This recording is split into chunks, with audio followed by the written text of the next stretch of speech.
Good afternoon. Thank you for coming to this session today. I am Jasmine Liana, and the topic assigned to me is performance research. The session is a general introduction to performance research, covering the questions of what is studied and how is the study conducted.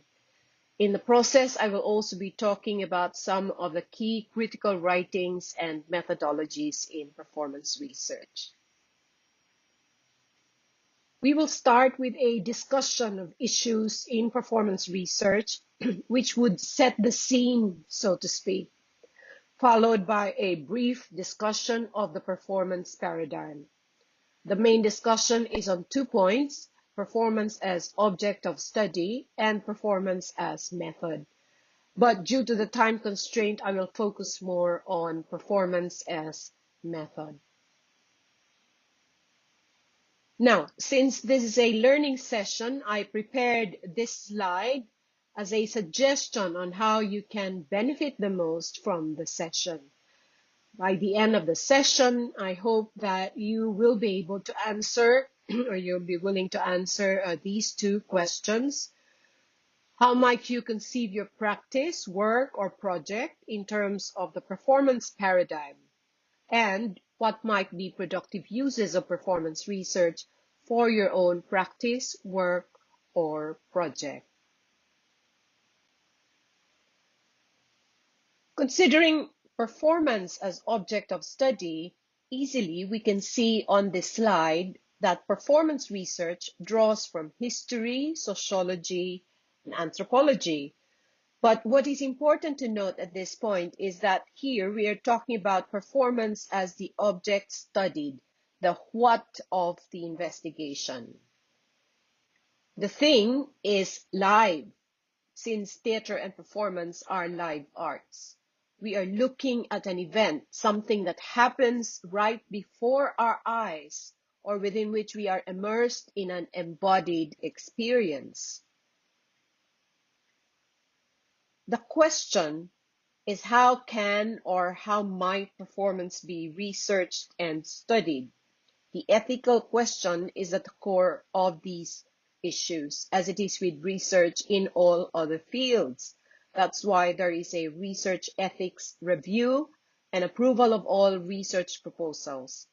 But unique to performance research is the challenge of doing research on something that passes, something that becomes a lost event. You watch a live performance like a play, and it lasts for at most 2 hours or maybe 3 days in the case of a traditional form.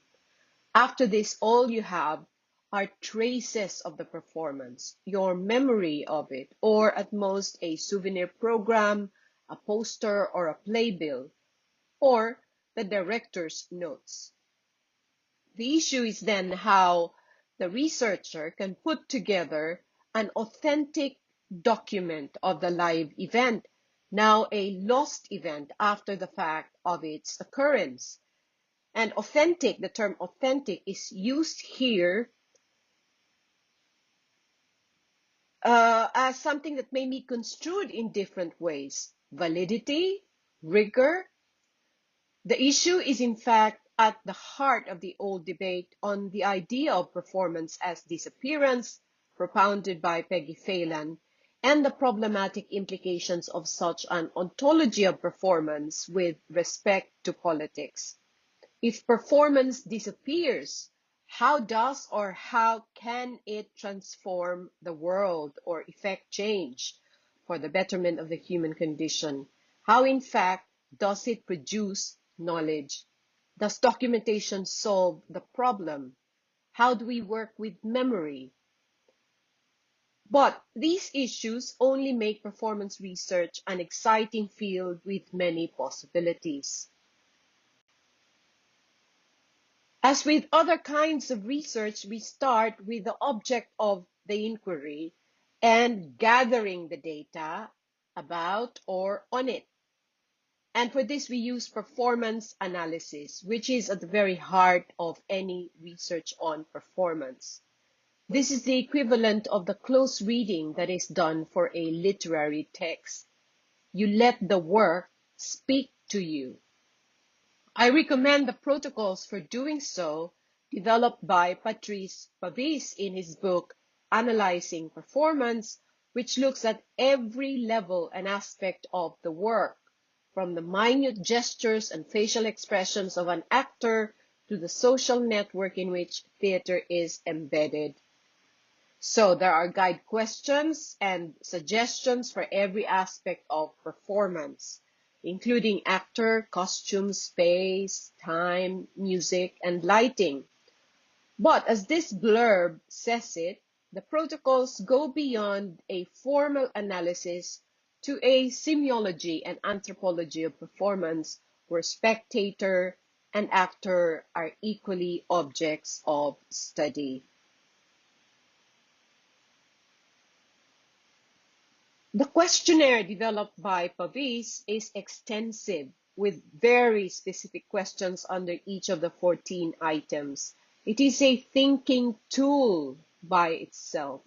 For instance, the first question is what holds the elements of the performance together and what is disturbing about the performance. On scenography, what is the relationship between the stage and the audience space and the systems of colors, textures, forms, materials, and their connotations. On the actor's performance, what is the relationship between the actor and the group, their movements, ensemble relations, trajectories of movement? On item 9, on reading the plot through the mise-en-scène, what are the ambiguities in the text and how are they clarified in the mise-en-scène? On the text in performance, what is the version that is used? Is it a translation, an adaptation? And two of the final questions are, what did not make sense in your reading of the mise-en-scène and what was not reducible to signs and meaning and why? A simpler but not necessarily easier way of doing performance analysis is to answer Paul Ray's questions in his essay in the book, The Rise of Performance Studies, which he says are some of the most fundamental questions we ask of any event or practice. What is it doing to me? Who is doing it? And why? What does it mean and for whom? Where does it happen and how? And you might ask these questions not only of a play that you've seen, for instance, but of other events such as, say, the President of the Republic speaking.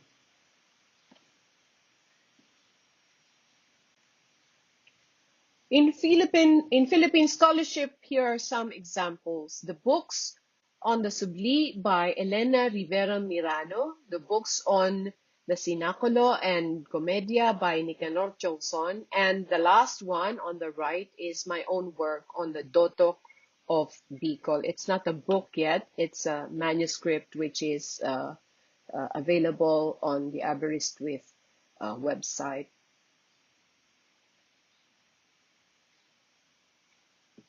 Apo Chua has an article in Humanities Diliman that offers a review of scholarship on Philippine theater, mainly graduate research in UP from the 1950s to the 1990s.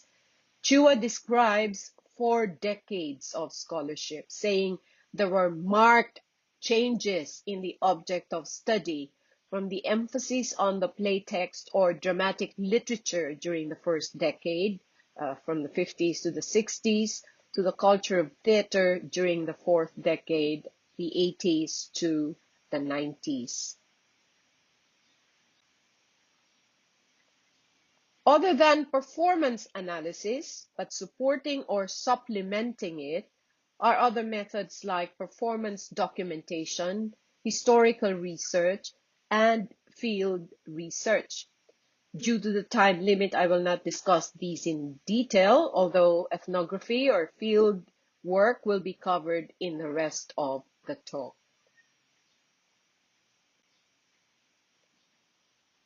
Now, as important as looking at performance as object of study is the thinking of performance as method.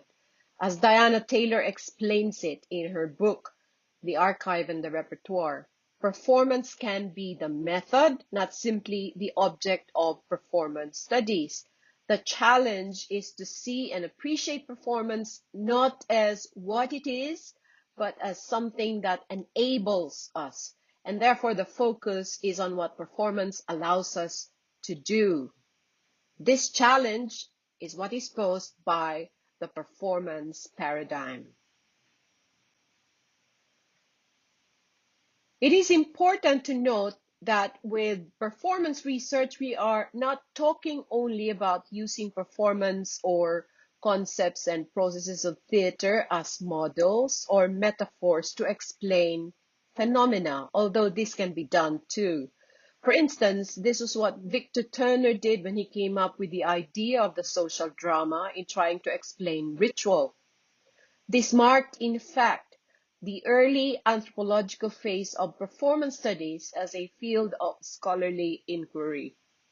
But the performance paradigm has come to be more than this. As one scholar, Chris Salter, puts it in a 2020 article in the journal Performance Research, writing on epistemes of performativity, I quote, "The performative turn emerging from anthropology and sociology attempted to radically reorient the significance of performance away from its purely artistic bound connotations," unquote. Such turn radically questioned the method by which research is conducted. As Salter says, and I quote, "Performance as method aimed to challenge traditional understanding that saw the transmission of knowledge only in textual form and described with a critical, objective, God's eye distance from above, instead of focusing on the tacit, nonverbal, embodied, and immanent act of doing research," unquote. And he declares that, quote, "as method, practice, and worldview, it would not be an exaggeration to say that performance now is one of the central knowledge paradigms for the 21st century," unquote. And he goes on to enumerate disciplines now using this paradigm, disciplines as diverse as new media, management, and organizational studies, human-computer interaction, architecture, science and technology studies, among other things.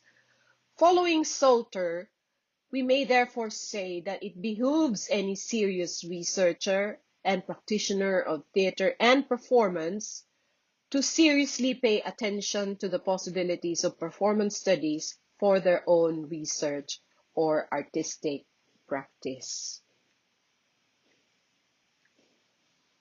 The idea that knowledge is produced in bodies or by bodies is the radical proposition of performance studies, because it means that knowledge creation is no longer the sole domain of the educated, the so-called experts trained in elite institutions. As I have said it in my own work, performance in and of itself creates knowledge, shapes perception, and it need not be transformed or translated into verbal text or saved in an archive in order to matter, to be considered valid. I'd like to show a short video that explains how performance is not only an object of study, but an organizing idea, and what that means in concrete terms. It is Barbara Kirschenblatt-Gimblet in an interview with Diana Taylor.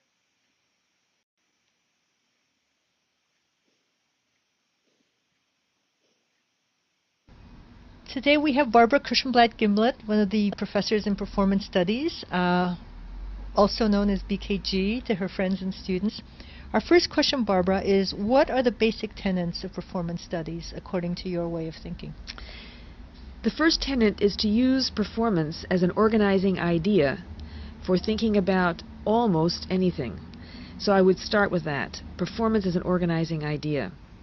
That means that I can think about museums, everyday life, streets, cities, architecture, space, world's fairs, food. Performance as an organizing idea is a very, very powerful concept. The second principle is to study events as performances. They may be performances, or they may be usefully thought about as performances, so that whereas, say, literature takes as its object literature, film studies takes as its object film, performance studies takes as its object performance, not exclusively, but I would say that as a point of departure. We may depart quite a long way, but as a point of departure, as a kind of anchor for our thinking, performances are very important. So performance is an organizing concept, and performances as objects of study.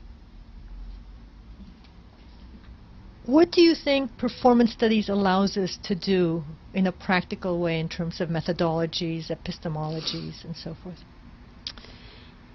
Well, first of all, the kind of performance studies that I like to practice, that I like to teach, involves the integrating of theoretical concerns with concrete observations of actual behavior. And I think this definitely distinguishes the field from a lot of other fields, and in many ways allies it with anthropology, sociology, theater studies, music, the other performing arts. That is to say, paying attention to what people actually do is extremely important. And what I would argue is that, and the way I like to think about it, is that performances can be a source of theory and not only a site for the use of theory. And contemporary performance, experimental performance, the historical avant-garde, performance traditions that are other than the ones that have historically been the focus of theater studies, offer theoretical possibilities that have not been already formulated. So I feel there's tremendous possibilities. It's very rewarding to look closely and concretely at actual behavior, and that for me is extremely important, and to discover theoretical possibilities there, what I would call performed theory.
The philosopher Alva Noe says that art, and thus theater and performance, organizes experience for us to comprehend it, and then reorganizes us, and thus effects change or transformation.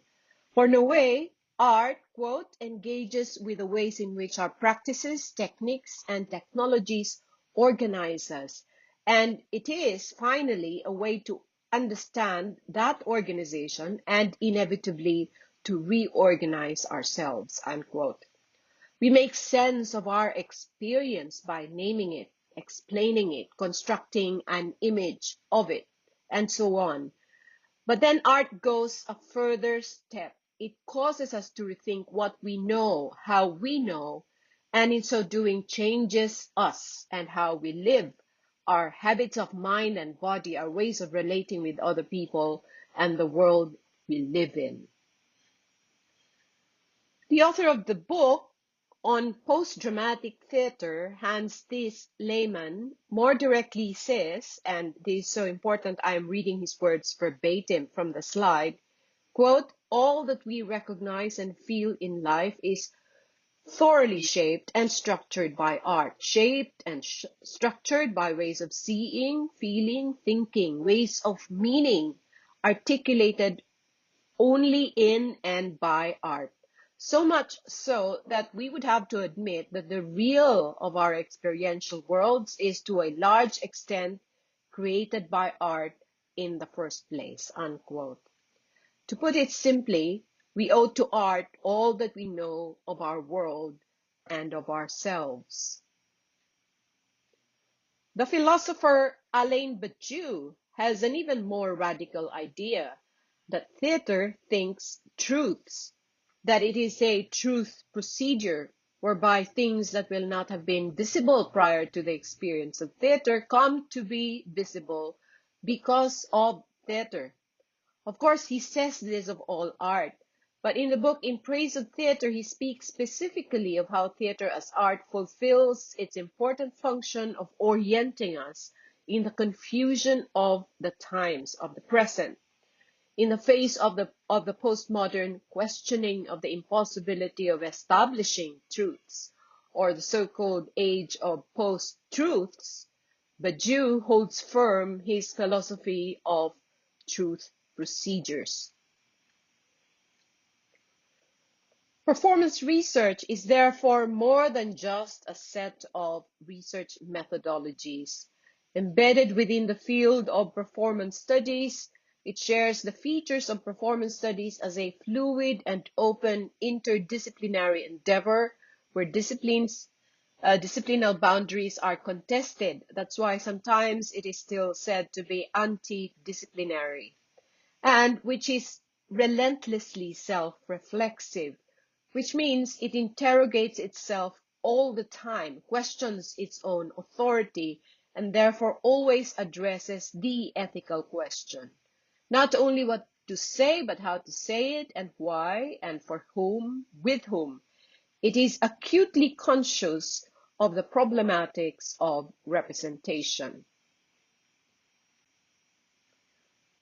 As one scholar, Henry Bial, puts it, just as performance is contingent, contested, hard to pin down, so too is its practice. It's its study, sorry.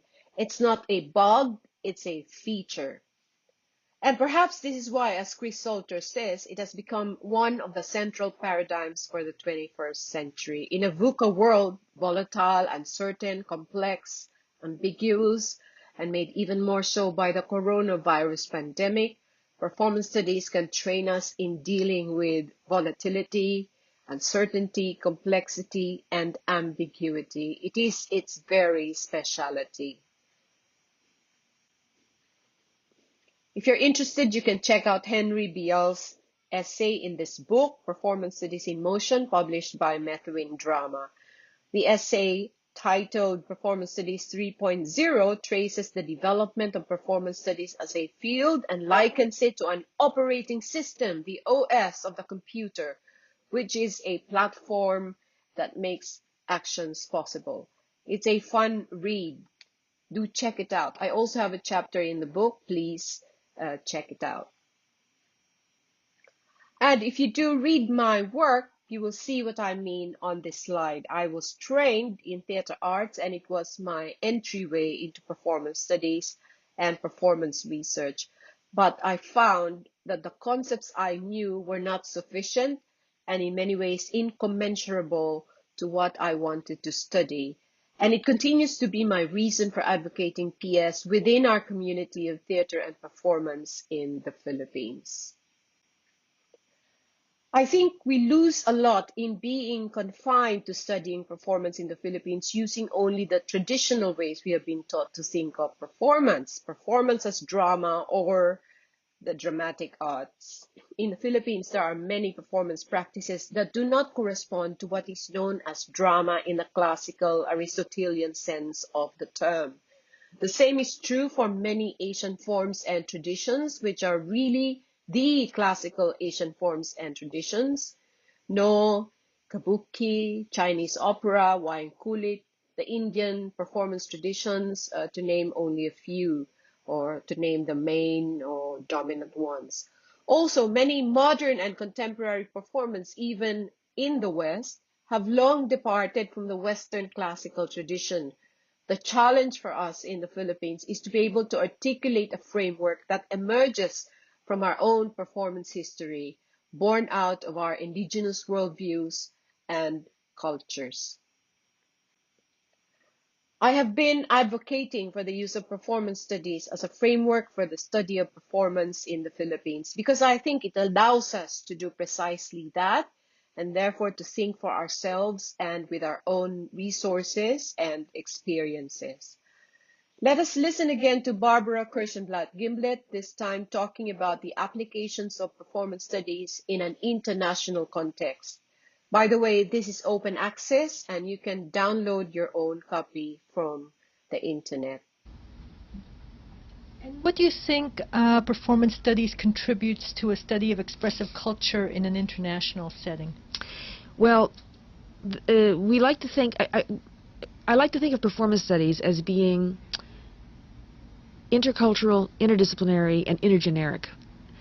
And by that I mean it's interdisciplinary in the sense that we may have begun as a graduate department of drama, but became a department of performance studies precisely because the disciplinary boundaries of drama did not allow us to go to the places and do the things we felt were important. Now, what does that mean? It means that intellectually we wanted to work with a much wider spectrum of concepts and approaches. But it meant also that drama, as it has traditionally been understood in theater departments, has tended to focus only on European and American theater, which is a tiny slice. It's a blip on the map of human culture, of what I would call performance. So what performance studies does right from the outset is open out to the performance traditions of the world. And those performance traditions have, many of them have not been divided up and parceled out into something called music, something called dance, something called theater, something called, puppetry. They've tended by their very nature to be multimedia, intergeneric. They've tended by their very nature to exceed the limits of European, the ways in which we've traditionally thought about European theater and drama. So interdisciplinary, intergeneric, and intercultural. I think we've taken our lead in many ways from the historical avant-garde and experimental performance, which would be inconceivable without an encounter and an engagement with performance traditions and aesthetic traditions outside of Europe and the United States. And so performance studies, by its very nature, from its inception, it has this intergeneric, intercultural, interdisciplinary contour, which I think has been extraordinarily rich and extraordinarily rewarding. Yeah. Right. I hope that was helpful. But having gone through all that, I have to clarify that there is a very vibrant theater in the Philippines and it needs to be supported. You and I are active members of this community. And this is perhaps a good time to ask how performance research and the performance paradigm might be of value to practitioners of theater. I have my own answers to the question, but I am more interested in your answers, and perhaps we can discuss this during the Q&A. That performance studies is open and fluid in its approaches, intergeneric, interdisciplinary, as we heard from BKG, has been very productive and generative for the field. Here is a way to show this. The journal Performance Research. The journal issue themes and topics show the wide range of objects of study that performance research can take on or take up. Politics, disappearance, animism, theatricality, generosity, aging, mountains, song, climates, etc. In many ways, it can be mind-boggling. How does this field enable thinking of game structures on the one hand and being on sea, at sea on the other? Radical education, trans-performance, institutions, ruins, medicine, time, poetics. The range of objects of study is incredibly diverse and exciting, and we can see how the boundary crossing is a matter of course. Performance studies and performance research, in fact, invites and challenges thinking across the arts and the sciences. There are other publications, of course. Performance research is only one of the many journals in the field, but you are right. I am promoting the journal since I am an associate editor. Do check it out and consider submitting an article. Here's another one. You should check out GPS, Global Performance Studies, the peer-reviewed online journal of Performance Studies International. It is non-commercial and fully open access, so you don't have to pay for subscription.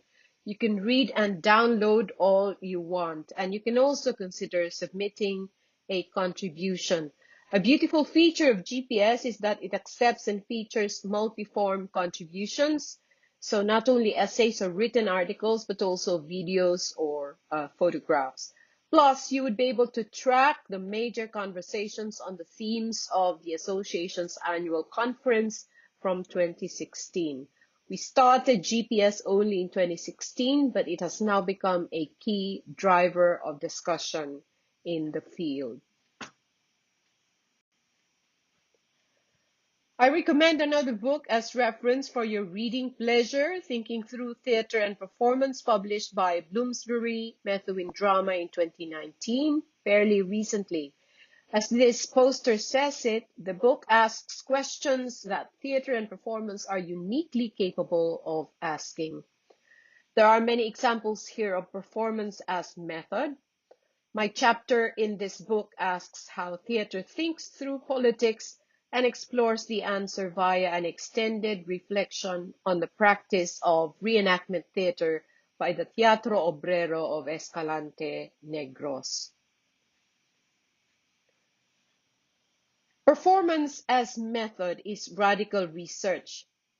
The image suggested by Dwight Conquergood is that of a caravan on the move. It is a paradigm that is heterogeneous, an ensemble, very much the way theatre and performance work through ensembles of people, action, ideas, and a paradigm of methods on the move, not fixed or still, just as performance is always on the move.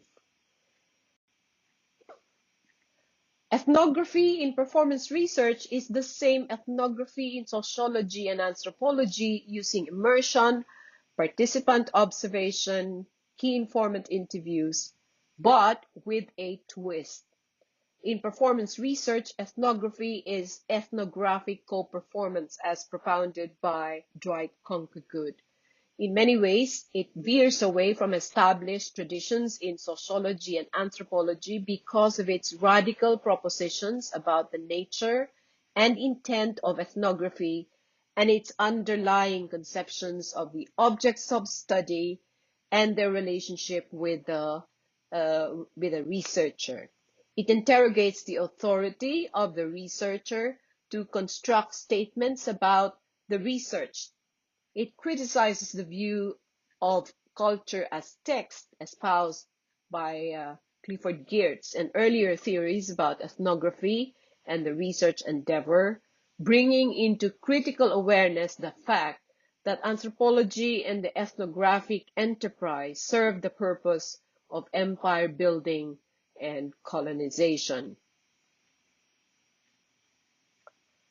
It is against scriptocentrism, or the primacy and dominance of text over speech, behavior, performance, because, as Conquergood says it, quote, the visual/verbal bias of Western regimes of knowledge blinds researchers to meanings that are expressed forcefully through intonation, silence, body tension, arched eyebrows, blank stares, and other protective arts of disguise and secrecy, unquote. It is ethnography with a performance lens, grounded in active, intimate, hands-on participation and personal connection, as Conquergood says it. Knowing how and knowing who, a view from ground level in the thick of things. Dwight Conquergood never managed to publish his own book, so one of his students, E. Patrick Johnson, who became a colleague at Northwestern University, gathered his essays and published them as a book. I highly recommend this, and I have to mention that his ideas have in fact widely influenced the practice of ethnography, even in the fields of sociology and anthropology from which it originally came. So, ethnography is very much an ethical practice or an unethical one, depending on the researcher's performative stance towards the research. Conquergood espouses what he calls dialogical performance, which can be the only site of genuine conversation. It is therefore a dialogue, a meeting and conversation of equals that is not based on a romantic view or a cynical view of the other or a relationship of authority. That is why it is a co-performance, which, as I said earlier, I find to be quite similar to our Filipino notion and practice of kapwa or pakikipag-kapwa. I think dialogical performance is in fact none other than our own indigenous frameworks and methods founded on kapwa and developed in Psikolohiyang Filipino. At least that is how I see it as a scholar trained mainly in the West, but attentive to the imperative of co-performance. That is to say, with those I am with, here, at home, in my own country. That is why I am learning Sikopil and looking to reframe my own practice of co-performative ethnography using the indigenous terms and concepts.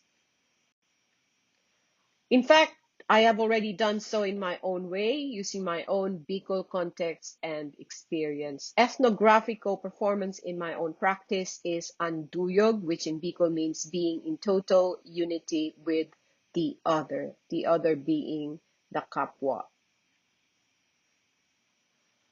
And drawing from Dwight Conquergood, anduyog as ethnographic co-performance has 6 principles listed here: presence, paying attention, participation, visibility, reflexivity, and activism.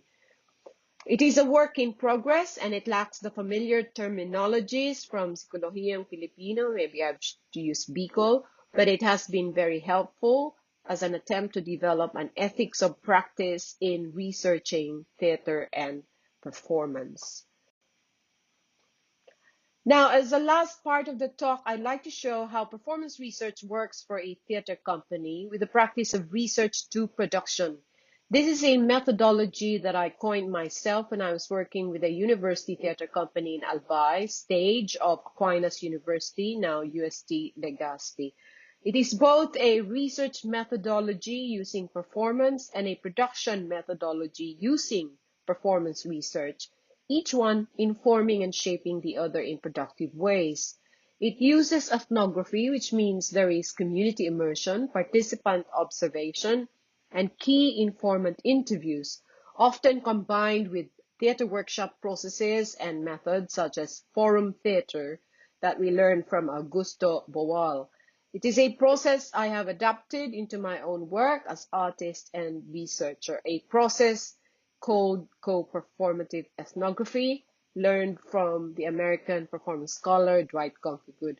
The writing and production processes are thoroughly co-performative with involved or affected communities.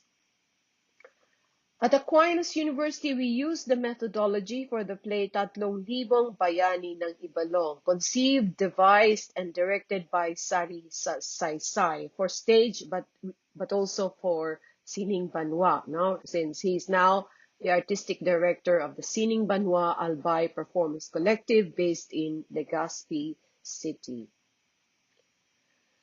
The idea of research to production is that you start a production by doing research and build it up even as you continue the research, validating information and input into the storytelling, characterization, dialogue, and scenography.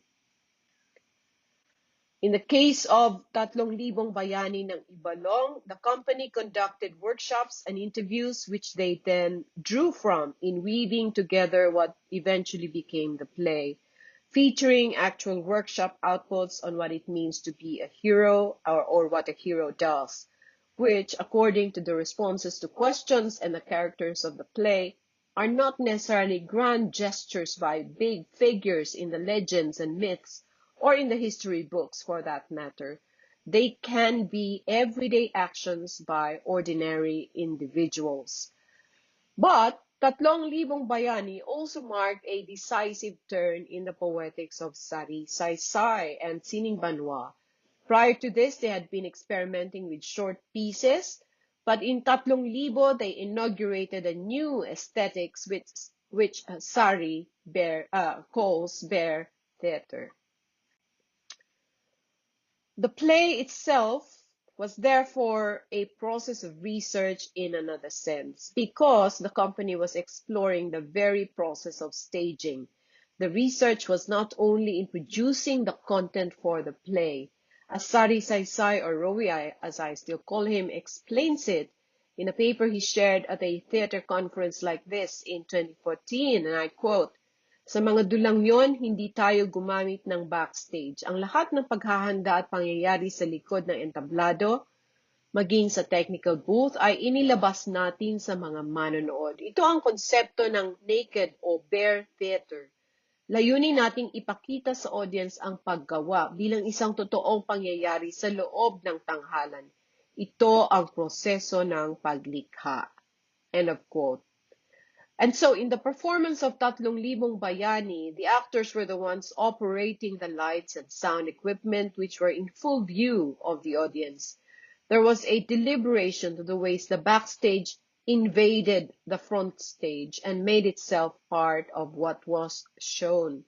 And it was done not for effect, but to explore a philosophical idea by the company, and with them the audience who saw it through from beginning to end via the performance. Research to production as methodology was birthed and articulated during the long years of mounting a play on the mining in Rapu-Rapu, a small island off the coast of Legazpi. For that play, we started immersion work in December 1999. The play, Sanggot na Bulawan, Golden Scythe, was eventually mounted 5 years later in 2005. There are unpublished accounts of this process, written and presented by the playwright Julio Mendoza and the director Sara Marie Pante Aviado during the National Theater Aesthetics Conference held at the CCP in 2011. Now, some final words on research to production and co-performative ethnography. The methodology is not easy, but messy, long, and oftentimes frustrating. The artists have no control over the process because they work with communities and people who often do not understand any of our so-called artistic processes. We deal with real people and real problems and often have to come up with real solutions. We become as vulnerable as they are, sometimes to political attacks or threats by individuals or groups representing opposing interests. It is therefore also risky.